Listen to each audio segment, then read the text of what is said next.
Vancouver's most visited attraction are the Totem Poles in Stanley Park.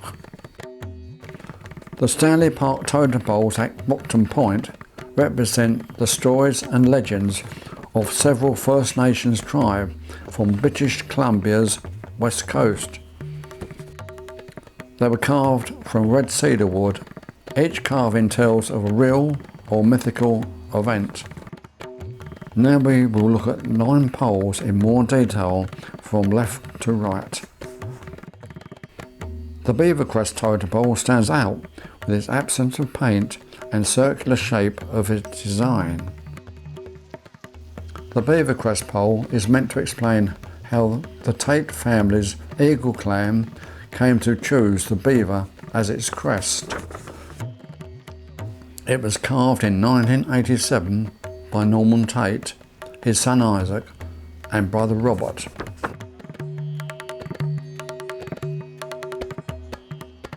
Next is the Oscar Maltipy pole. This one was created in 1968 by Oscar Maltipy himself. On top is a thunderbird with its wings down to its side.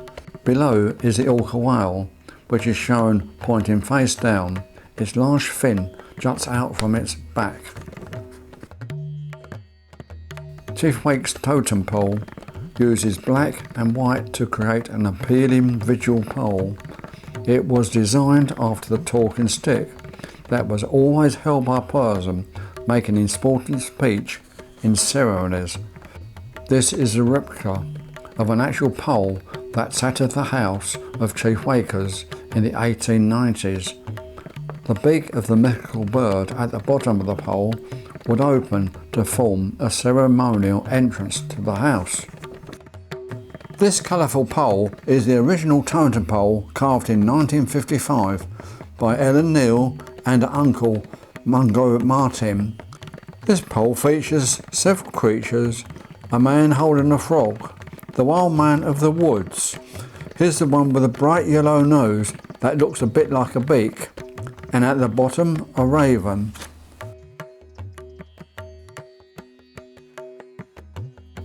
Sky Chief's totem pole. Carvers had no say in their work. They were the artists hired to do exactly as directed by the totem pole's owner. After the owner had selected and cut down a tree and marked it into sections, the next step was to hire carvers. Sometimes different carvers were used for different sections. Separate payment was made for each carved section.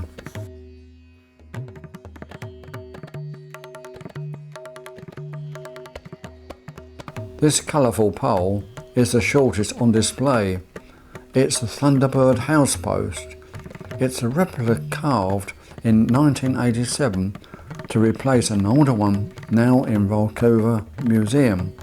It was used to support the huge roof beams that sit in the notch at the top. The Jescali's totem pole depicts Red Cedar Barkman, who survived the Great Flood and gave the people the first canoe. The hero Swaddy, shown here riding a killer whale, was taken under the sea to the home of the Sea World's chief and brought back the right to use all of the sea's kingdom masks.